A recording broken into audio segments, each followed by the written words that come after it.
I'm wondering if you can help us put some context and understand what happened on Friday and how you begin to process a jobs number that came in at 266,000, while Wall Street and some of the best models in the country were looking for 1 million jobs. Well, Friday's number was definitely surprising. I think market expectations were about 1 million. Chair Powell had said at a recent press conference, we're looking for substantial further improvement in our employment mandate, but 1 month that we'd had so far wasn't enough. We were looking for more, get a few more, that'll be good. So people were expecting 1 million, then 1 million, and we ended up getting 266. So it's a little more complicated. We're restarting the economy. A lot of sectors are, experiencing growing pains. Supply chains have really been, they're a little bit threadbare in various cases, and trying to get workers back to, employment, new firms, not just the old firms. I think one of the opportunities when we were thinking about shutting down the economy last year and starting it back up within a few weeks or a few months is they could go back to the same establishments. That's easy. Going back to different establishments, that's not easy. That's hard. So I think job matching is part of it. Child care. It's a lot of factors.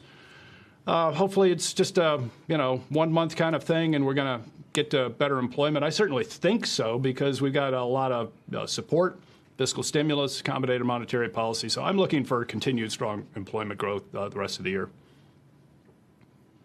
I want to come back to that forecast there, Charles, but one factor that's been mentioned quite a bit is the idea that benefits for unemployment are very high right now, and in some cases, they pay people more to stay home. Do you think that's a factor?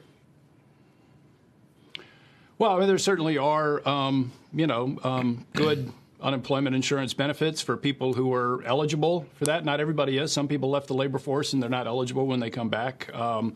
They are pretty good. I think that gives people time to look a little more carefully. The job matching situation is a really important one. Just going back to, any old job, some worker might kind of go, that might get me for 2 months, and then I don't know if I'll still have that job or something. So they have a little more time. They can put food on the table. They can worry about, protecting against COVID risks. There are a lot of, vaccinations are, on the upswing, but, we have a lot more to go there, and not everybody wants to wear a mask. And so there are risks, and I think that the UI benefits help people make careful decisions. But really, I think the supply chains are much more important. I think we lost 64,000 women in the employment numbers in April.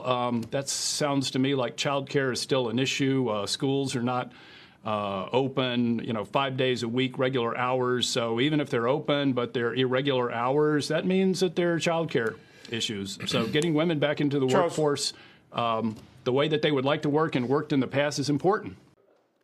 Shepard Smith here. Thanks for watching CNBC on YouTube.